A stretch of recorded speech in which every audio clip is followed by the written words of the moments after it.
Pinapakita ng mga cards na dahil sa focus ka lang sa karir mo o kaya sa negosyo or ibang bagay, yung mga taong mahalaga sa'yo, nilalayuan ka na.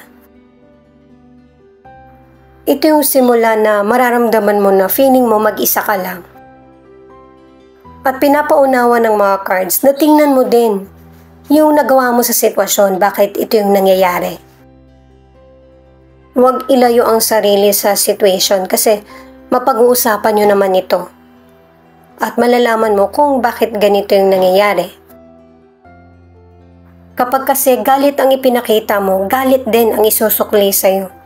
Kailangan mo munang maunawaan yung situation kung bakit.